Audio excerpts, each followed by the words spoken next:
से प्रवाहित होने वाला ये ताप मुझे पीड़ा दे रहा है। माँ!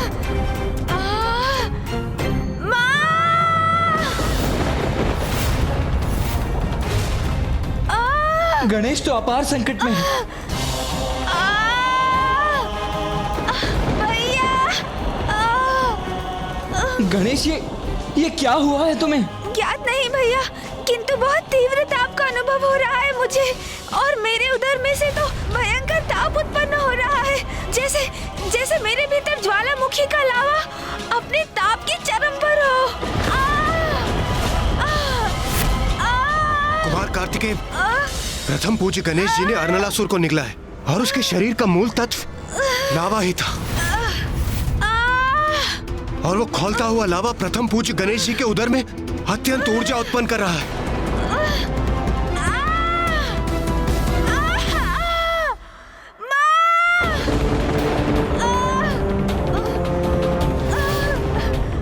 गणेश पीड़ा से माँ को पुकार रहा है। मुझे यथाशीघ्र कैलाश लौटकर माँ को सूचित करना चाहिए।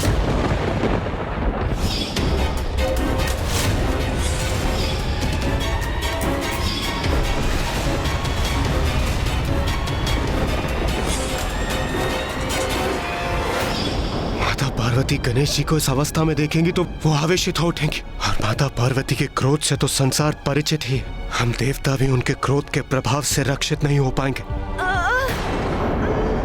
नहीं कुमार कार्तिकेय, क्या माता पार्वती को इस विषय में बताना उचित होगा? मेरे विचार से वो व्यर्थ में ही चिंतित हो जाएंगे। हम स्थिति पर नियंत्रण पा सकते हैं। आप देखिए, शीघ्र अतिशीघ्र प्रथम पूज्य गणेश जी एकदम कुशल हो जाएंगे। हाँ, इंद्रदेव सर्वथा उचित कह रहे हैं। माँ को व्याकुल करने का कोई भी लाभ नहीं। हम हैं ना, हम गणेश को संभाल लेंगे। गणेश, तुम तनिक भी चिंता मत करो, हम सभी हैं ना यहाँ। हम शीघ्र ही कोई उपाय ढूंढ लेंगे तुम्हारे इस ताप को शांत करने का। हाँ कुमार कार्तिकेय, हमें सर्वप्रथम गणेश जी को किसी उचित स्थान पर स्थित करना होगा। वो उस नीम के वृक्ष के नीचे। गणेश जी उस नीम के वृक्ष की छाया में बैठेंगे तो उनके स्वास्थ्य में अवश्य सुधार होगा। हाँ सूर्यदेव, यही सर्वथा उचित रहेगा। आओ गणेश, आओ मेरे साथ।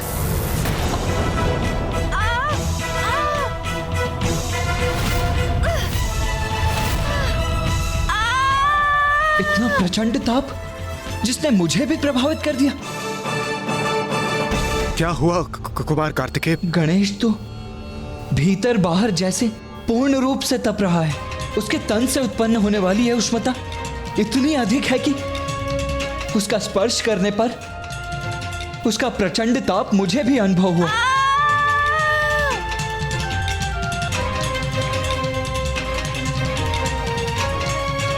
फिर इस ताप को कैसे शांत करेंगे हम?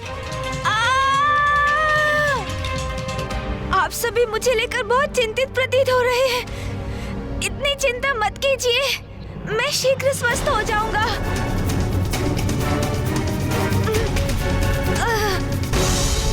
गणेश! गणेश जी! नहीं भैया, नहीं भैया नहीं, ऐसे तो आपका हाथ भी इस ताप से प्रभावित हो जाएगा। ये प्रचंड ताप तो मेरे लिए भी असहनीय हो रहा है, किंतु मुझे इसे सहन करते हुए अनुज की सहायता करनी ही होगी। इसके अतिरिक्त और कोई अन्य उपाय भी नहीं है। नहीं गणेश, कुछ नहीं होगा मुझे। आओ चलो, मैं तुम्हें उस नीम के वृक्ष के नीचे उसकी छाया में ले चलता हूँ।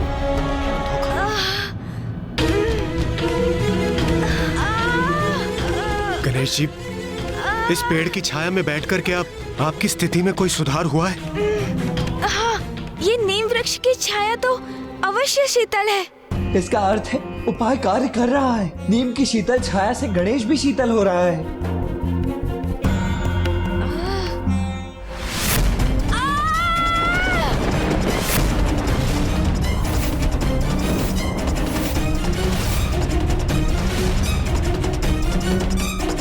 नहीं, मेरी स्थिति में तनिक भी सुधार नहीं है भैया।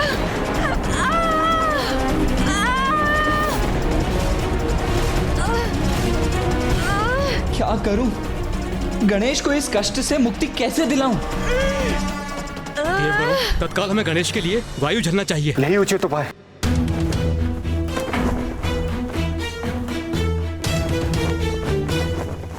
ये आप सब क्या कर रहे हैं? जब मैं स्वयं वायुदेव यहाँ उपस्थित हूँ तो ये कार्य करने की आपको क्या आवश्यकता है? वायुदेव तो सर्वथा उचित कह रहे हैं। आइए वायुदेव। आप सब पीछे हट जाइए, मैं अभी शीतल वायु प्रवाहित करता हूँ। हाँ, उचित है।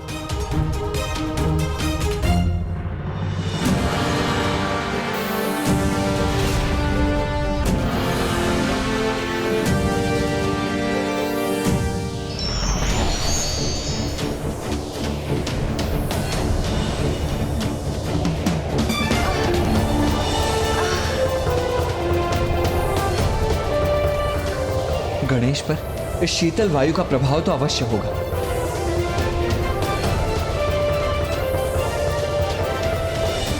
प्रतीत होता है ये युक्ति सफल हो रही है। मेरी शीतल पवन गणेश जी को अवश्य उनके भीतर के ताप से रक्षित करेगी। अब मैं ऐसी शीतल वायु उत्पन्न करूंगा जो उन्हें सभी ओर से घेर लेगी।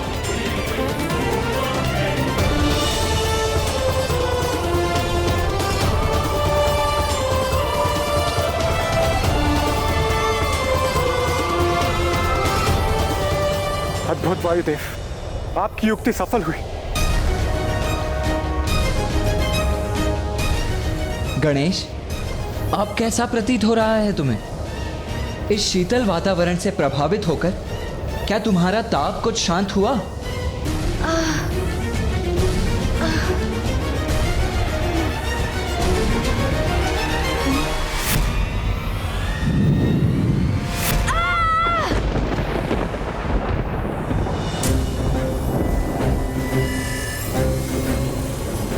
मेरी शीतल वायु का प्रभाव भी नष्ट हो रहा है। ये हिमकंद भी पिघल रहे हैं।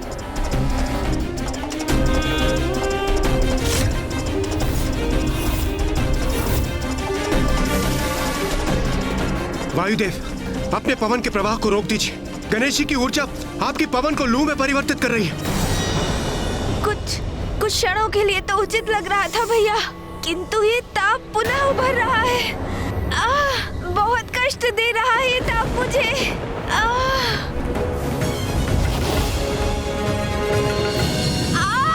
नहीं, मैं गणेश को इतनी पीड़ा में नहीं देख सकता। हमें गणेश के भीतरी ताप को शांत करने के लिए कोई ना कोई उपाय करना ही होगा।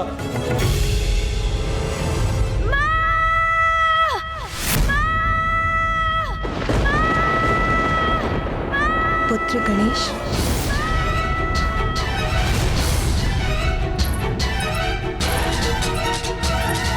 माता, क्या हुआ माता? मैंने गणेश का स्वर सुना, जैसे वो लौट आया हो। ऐसा आभास हुआ मुझे जैसे उसने मुझे पुकारा हो। किंतु मैंने तो तुझ नहीं सुना। माता अवध्य दमयंती प्रतीकता में अधील हो रही हैं।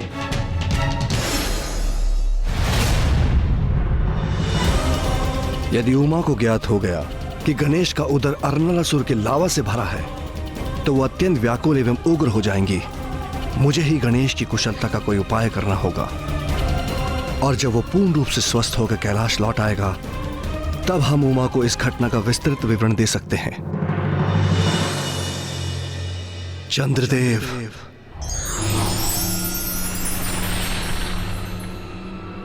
प्रणाम महादेव। क्या आपको कोई चिंता सता रही है प्रभु?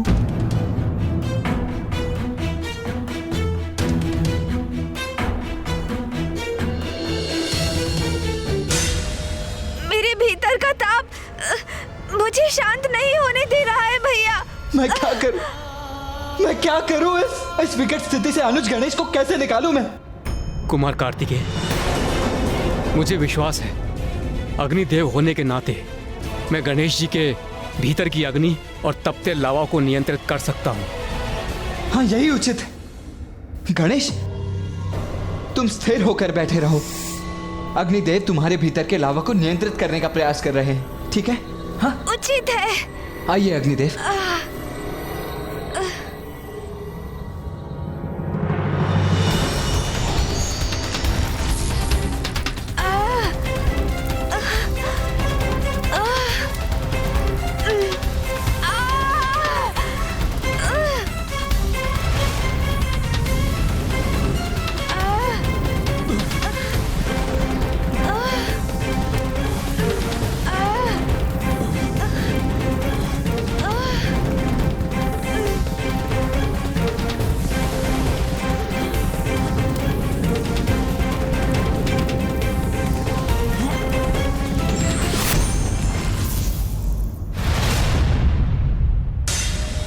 क्या हुआ अग्निदेव?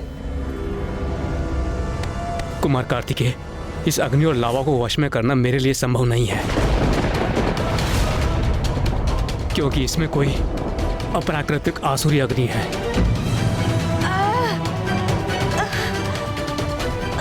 तो फिर क्या करें हम? गणेश को इस पीड़ा से मुक्ति दिलाने की अब क्या युक्ति शेष है? नहीं। चंद्रदेव, आप यहाँ? प्रणाम गणेश जी। कुमार कार्तिकेय, मैं यहाँ आपकी सहायता के लिए आया हूँ। मैं अपनी शीतलता गणेश जी पर उड़े लूंगा तो कदाचित उनके भीतर का तापमान नियंत्रित हो जाएगा। हाँ।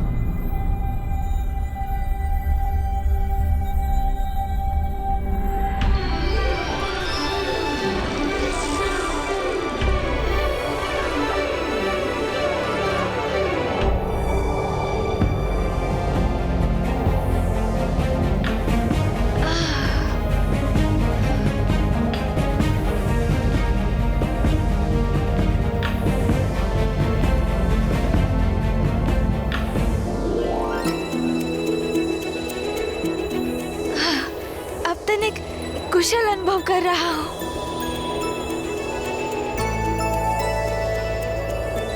महादेव का सुझाव उचित था। मेरा शीतल प्रकाश सफल हो रहा है। गणेश जी पर उसके प्रभाव का आभास हो रहा है।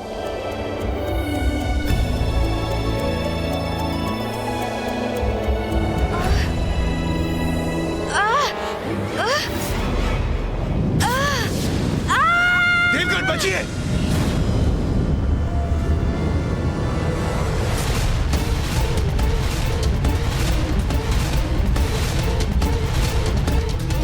मुझे क्षमा कर दीजिए चंद्रदेव। मुझे ऐसा प्रतीत हुआ जैसे लावा मेरे मुख से बाहर निकलकर विस्फोट उत्पन्न करने जा रहा था। मैं स्वयं को रोक नहीं सका। आप कुशल तो है ना? गणेश जी, मैं तो सर्वथा कुशल हूँ, किंतु दुख मात्र इस बात का है कि मेरा शीतल प्रकाश आपको शीतलता प्रदान करने में असमर्थ रहा।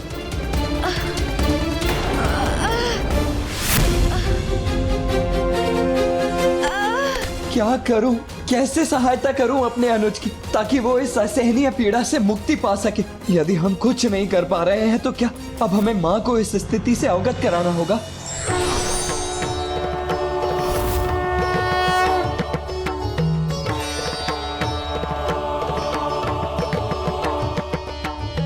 पिताश्री, ये देखिए ना गणेश को क्या हो गया।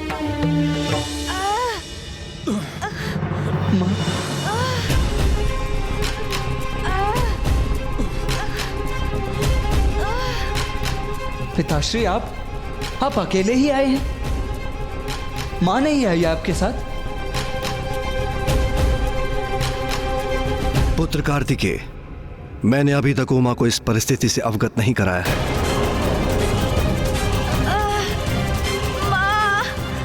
उचित ही किया महादेव ने, अन्यथा माता पार्वती की प्रतिक्रिया तो विध्वंसक भी हो सकती थी। उचित ही किया पिताश्री। मां गणेश की पीड़ा नहीं सह पाती। वो अवश्य व्याकुल और क्रोधित हो उठती। और वैसे भी अब आप आ गए हैं तो इस समस्या का समाधान भी निकल आएगा और सब कुछ यथावत भी हो जाएगा। पुत्र, हमें गणेश की भीतर की उष्णता का उपचार औषधियों से करना होगा। ऐसी औषधियां जो उसके उदर को भीतर से ही शीतलता प्रदान करें। अर्थात पिताश्री, हमें देव चिकित्सक अश्विनी कुमारों का आवाहन करना चाहिए।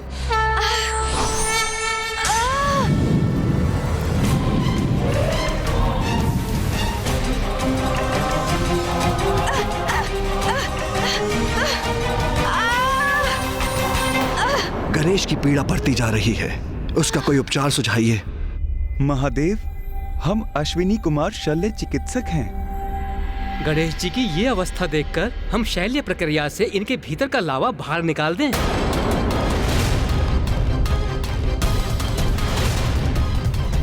शैल्य प्रक्रिया?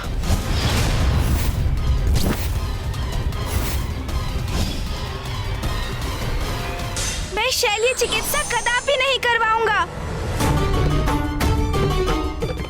महादेव, हमें शल्य चिकित्सा का परित्याग कर धनवंतरी जी का आवाहन करना चाहिए। उन्हें औषधियों का ज्ञान है। वो अवश्य कोई ना कोई ऐसी औषधि बताएंगे जिससे गणेश का उदर शांत और स्थिर हो जाए।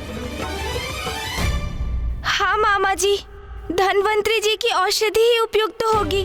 उसी से मेरी अवस्था में सुधार होगा।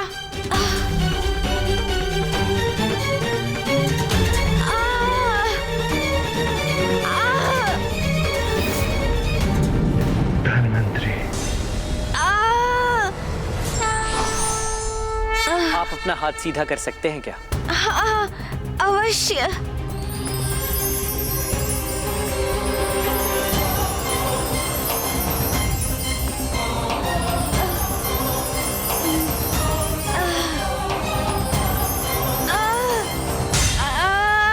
गणेश जी का तापमान तो बहुत अधिक है। इनके भीतर का लावा उबल रहा है।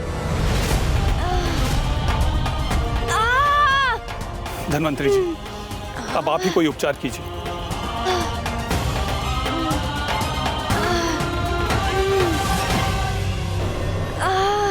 गणेश जी, ये चंदन है। इस चंदन का लेप अपने उदर पर लगाइए। इससे आपको अवश्य शांति प्राप्त होगी।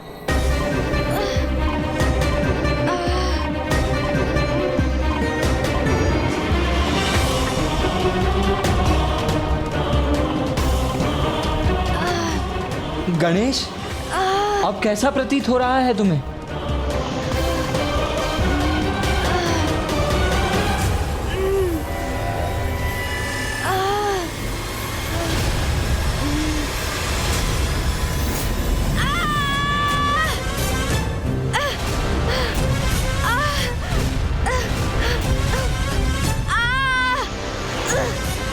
गणेश जी के उदर के ताप ने तो चंदन को भी सुखा दिया। पर कोई बात नहीं, मैं कोई अन्य उपचार करता हूँ।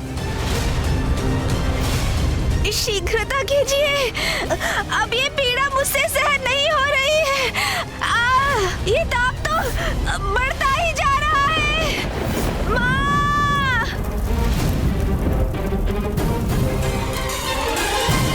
माँ!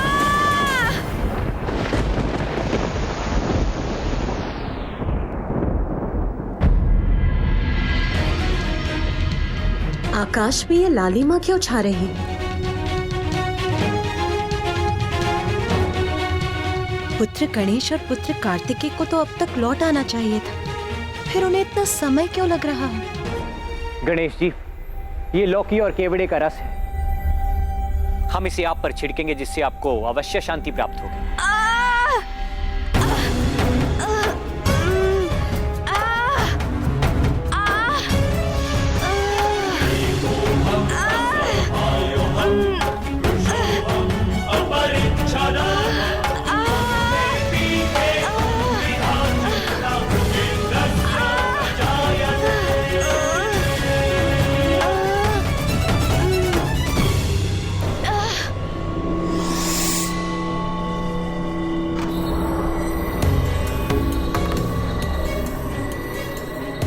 अचानक वातावरण में इतना प्रचंड ताप क्यों उत्पन्न हो रहा है?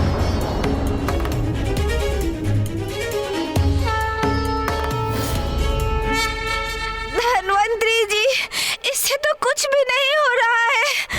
ये बूंदे तो मेरे तन पर तनिक भी नहीं टिक रही है। मेरे तन का स्पर्श करते ही सूखकर वाष्प बन रही है। स्थिति और भी गंभीर होती जा रही है।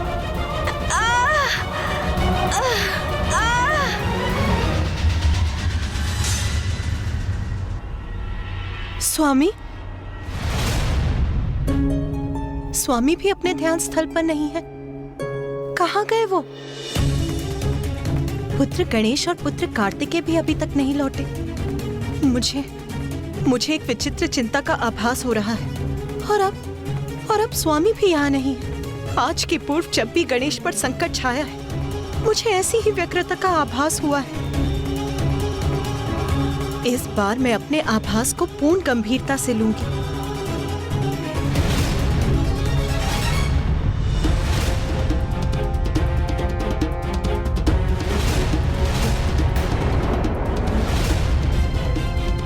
माँ!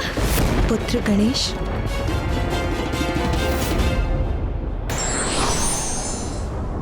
ईश्वर अपनी लीला के माध्यम से हमें ये संदेश देते हैं कि जीवन में कुछ सरल और सहज नहीं,